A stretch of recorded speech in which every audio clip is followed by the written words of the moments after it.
नमस्कार. स्वामी प्रेरणा या यूट्यूब चॅनलवर आपले स्वागत आहे. सुंदरी, तू कोणतीही असलीस माझे प्रेम स्वीकार आणि माझी पत्नी हो. माझे राज्य, माझी संपत्ती, माझे प्राणही आजपासून मी तुझ्यावर अर्पण करतो. प्रेमाने ग्रासलेल्या राजाने सुंदर देवीची विनंती केली. गंगादेवी एका सुंदर मुलीच्या रूपात नदीच्या काठावर उभी होती. तिचे सौंदर्य आणि तारुण्य राजा शंतनूला आकर्षित करत होते. स्मितवंदन करून गंगा म्हणाली, राजन, मी तुझी पत्नी होण्यास सहमत आहे, पण त्याआधी तुला माझ्या अटी मान्य कराव्या लागतील. तू मान्य करशील का?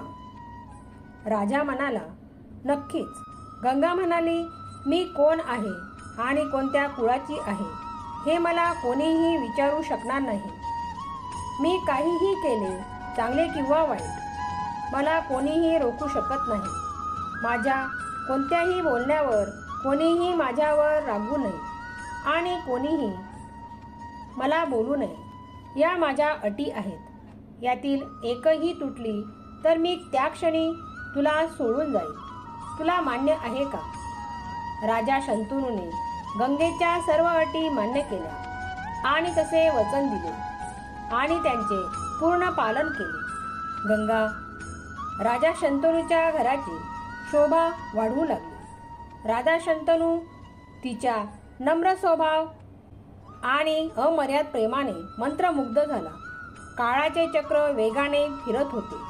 राजा आणि गंगा प्रेमात आनंदात मग्न होते.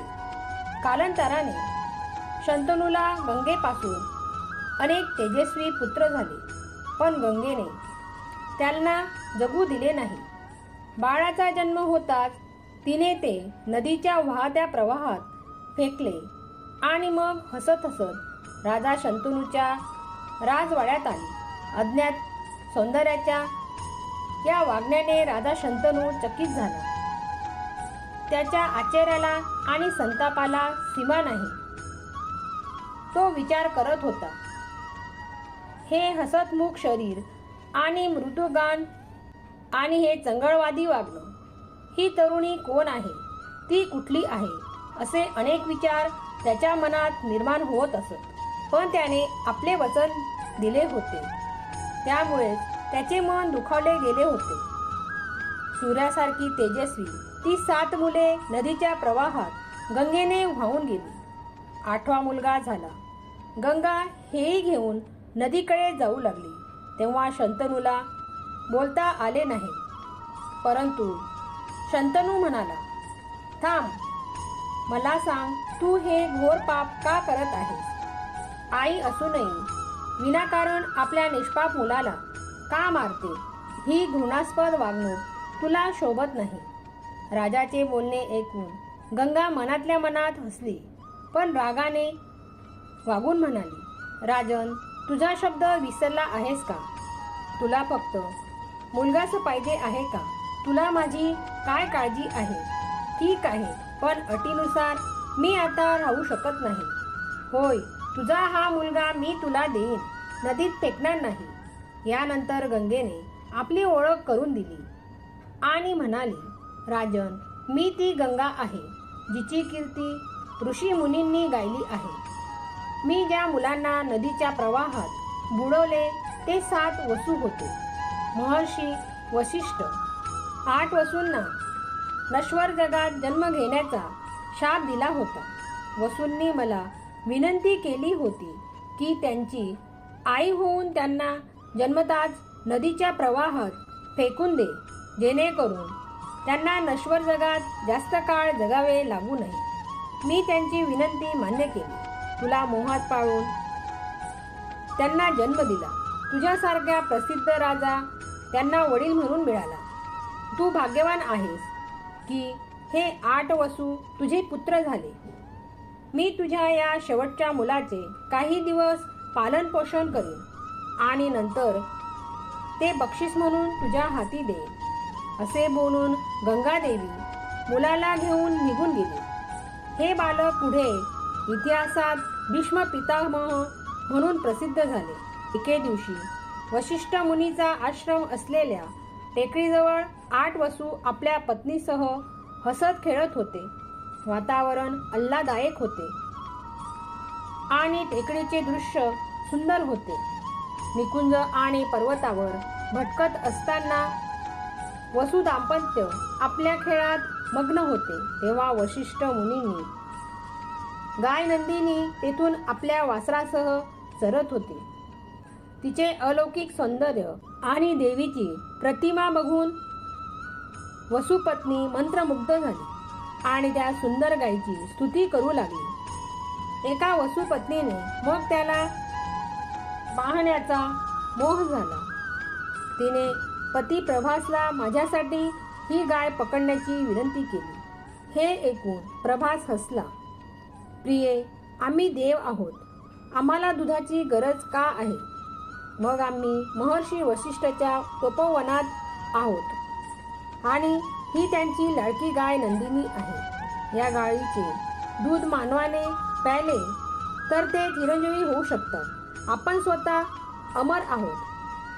त्याचं काय करणार? आणि मग व्यर्थ ऋषींचा शाप पत्करावा लागेल. मला या गायींपैकी काही माझ्यासाठी घ्यायचे आहे. येथे नश्वर जगात माझा एक मित्र आहे. मी ती तिच्यासाठी घेत आहे. महर्षी वशिष्ठ यावेळी आश्रमात नाहीत. आपण त्यांच्या आधी ती काढून घेतली पाहिजे. तू माझ्यासाठी इतकंही करू शकत नाही का? पत्नीची जिद्द प्रभास टाळू शकला नाही. इतर वसूंच्या मदतीने त्याने नंदिनी आणि तिच्या बछड्याचे अपहरण केले. जेव्हा वशिष्ठ आश्रमात परतले तेव्हा त्यांना गाय आणि तिचे वासरू सापडले नाही, जी दैनंदिन कर्मकांड करणारी आणि पूजा साहित्य पुरवत असे. गायीच्या शोधात त्यांनी संपूर्ण जंगलात शोध घेतला, पण ती सापडली नाही. तेव्हा ऋषींनी आपल्या ज्ञानाच्या डोळ्यांनी पाहिले आणि त्यांना समजले ही वसूची हस्तकला आहे. वसूच्या या उद्धटपणाने वशिष्ठांचे शांत मन संतप्त झाले. वसूंमध्ये देवांसारखे लोभी मानव असल्याने ऋषींनी या 8 वसूंनी मानवी जगात जन्म घ्यावा असा शाप दिला. ऋषींची तपस्या अशी होती की त्यांनी शाप देताच वसूच्या मनात घबराट निर्माण झाली. बिचारा धावत आला आणि ऋषीसमोर भीक मागू लागला आणि त्याची समजूत घालू लागला. तेव्हा वशिष्ठ म्हणाले, माझा शाप खोटा असू शकत नाही. तुम्हा लोकांना माया लोकात जन्म घ्यावा लागेल. तरीही प्रभा सोडून बाकी सर्वांसाठी मी एवढे करू शकतो की ते पृथ्वीवर जन्म घेताच मुक्त होतील. कारण ज्याने तुला वाढवले तो प्रभास होता. त्यामुळे त्याला नश्वर जगात दीर्घकाळ राहावे लागेल, परंतु तो खूप यशस्वी होईल. ऋषींच्या आश्रमातून परतणारा वसू गंगादेवीकडे गेला आणि तिच्यासमोर आपले दुःख मांडले. त्याने गंगेला प्रार्थना केली की ती पृथ्वीवर त्याची आई व्हावी आणि त्याचा जन्म होताच त्याला पाण्यात बुडवून त्याला मुक्त करावे. गंगेने त्यांची विनंती मान्य केली. त्याच्या विनंतीनुसार गंगेने प्रसिद्ध शंतनूला मोहित केले आणि त्याच्या 7 मुलांना जे वसू होते त्यांना नदीत वाहून दिले. गंगेच्या जाण्याने राजा शंतनूचे मन उदास झाले. त्यांनी आपले जीवन भोगातून काढून कामावर लक्ष केंद्रित करण्यास सुरुवात केली. एके दिवशी राजा शिकार करून परतत असताना गंगेच्या तीरावर गेला. तेव्हा त्याला एक अलौकिक दृश्य दिसले.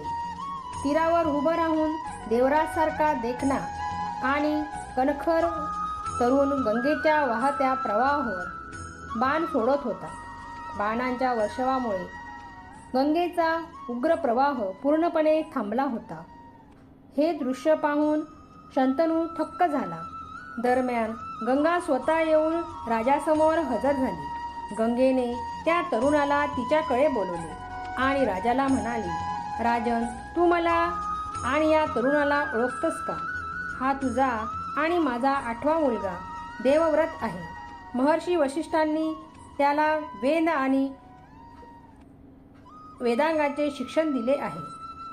शुक्राचार्यांनी वेद व वेदांगाची शिकवण दिली आहे. धर्मग्रंथ आणि युद्ध कौशल्यात फक्त परशुरामच त्यांच्याशी स्पर्धा करू शकतो. तो जितका कुशल योद्धा आहे तितकाच तो चतुर राजकारणी आहे.